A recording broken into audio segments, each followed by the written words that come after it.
Howdy there. Welcome to another episode of Cooking with Soyboy with me, Soyboy, also called Cal. Now, on today's episode, I'm going to be making probably the most disgusting thing that you'll ever see. It's called kombucha. I love it. It's basically like a fermented, fizzy, slightly alcoholic tea. It's very good. It's got lots of good sort of bacteria in it, I think. I don't know. Tastes like vinegar, and I like vinegar, so I'm going to make them drink all of that, I think. So you're going to need a couple of different things, not stuff you find in the kitchen usually.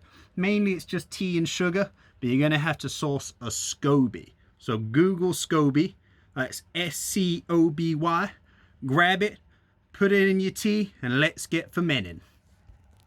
Alright, so you're going to start with a couple of liters of agua. I got about 5 liters here. And then you boil it all up nice and hot. Grab your tea bags. Use whichever type you like, really. You can use flavored stuff or non-flavored stuff. As long as it's caffeinated, you're good to go. Then you're going to grab yourself a scale. And you're going to weigh out 500 grams of sugar. I'm just using white sugar, but again, I presume you could use different types of sugar to get different flavor combinations. That's the thing about kombucha. You can just do what you want with it to get different results. Alright, so we're at about 500 grams, and luckily also the tea has started boiling over and seeping in the flavor and stuff. So whilst that happens, let's throw ourselves in some of the sugar. Once that's all in, you're going to need to stir it around and make sure it dissolves all good. Then once you got enough tea flavor, just take the tea bags out and put them in the bin. You won't be using them later.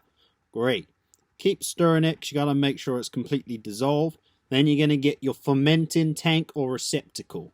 Now I'm using a big glass jar thing. I tend to recommend glass if you got it. Plastic can sometimes sort of, if there's flavor in the plastic, it might transfer into the kombucha drink. Okay, great. Alright, it's still too hot for the SCOBY to go in, but give it a few minutes, let it cool down, and grab yourself your symbiotic culture of yeast and bacteria. It's called a SCOBY. It's by far the most disgusting thing that will ever be featured on this show.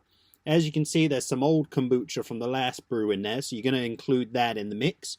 Then you just throw in the little puck of yeasty goop. Great. Finally, then you're going to grab yourself some sort of towel. I'm using sort of a muslin. Then I'm going to put it on the lid and tie it round. This way air can escape, but it's also covered. It's going to need a week or two now to ferment, so might as well go to bed for that time, nothing else to do. So crawl on down to bed, then you're going to need to lift up the cover, get inside, and don't forget to switch off the small light next to your head. Alright, good night, see you in a week or so. Alright, this is a week later. I woke up to go to the bathroom and checked on it. And then this is 2 weeks later, okay? So you can see the SCOBY is actually growing and getting thicker and covering the whole top. And look, there's a bit of bubbles. That means it's fermenting. After 2.5 weeks, I've decided now it's time to drink it. So what I got is a little spout here. And as you can see, as it comes out, it's actually frothy and fizzy. When you pour it, you'll notice it's going to smell quite vinegary and cider-like. This is good, as long as it doesn't smell gross and gone off. Now, it's up to you what you do with it from here. I'm going to be bottling mine, so I got my bottles which are soaked in hot water to sterilize them, and then I got a funnel that's also sterilized in hot water. Great. These are just old little beer bottles I've cleaned and then sterilized.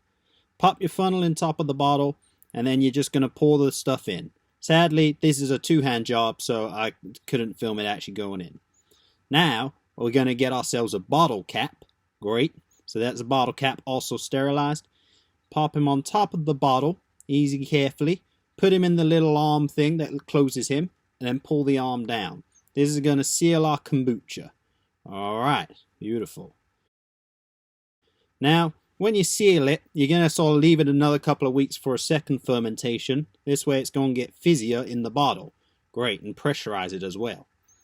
Cloudy. As you can see, I then filled up all of the bottles and capped them, which leaves us with a bit of kombucha and this giant monster SCOBY. I tried cutting it to make it smaller, but it didn't work. So what I then did is I got a jar filled with hot water, sterilized, and I'm just going to grab the SCOBY and put him in here. As you can see, it's much bigger now, so if you were to peel a bit off or cut it a bit, you now have 2 SCOBYs and you can pass them on to your friends and then they can make kombucha at home as well. Make sure to leave the remaining kombucha in the jar with it, as it will keep it alive, and also you use it as a starter for your next batch, so you're always sort of cycling the kombucha around. Great. Pour it on in. Be careful not to spill because it's going to smell vinegary. Fantastic. I got some leftover stuff which I'm going to drink here. Real tasty. Delicious, fizzy, and definitely vinegary. Right. Now this is a couple weeks later. I've fermented this again in the bottle and then put it in the fridge so it's ice cold. I'm going to pour it out into my glass. You might get some sediment or even a smaller SCOBY form in the bottle, but you can feel free to pour it through a mesh or something of that nature, or just eat the gunky blumps. This sure is a good drink. So that's it. That's how you make kombucha. It sure is fizzy, sure is vinegary, and allegedly is good for you. Alright, thanks for watching. Have a lovely day.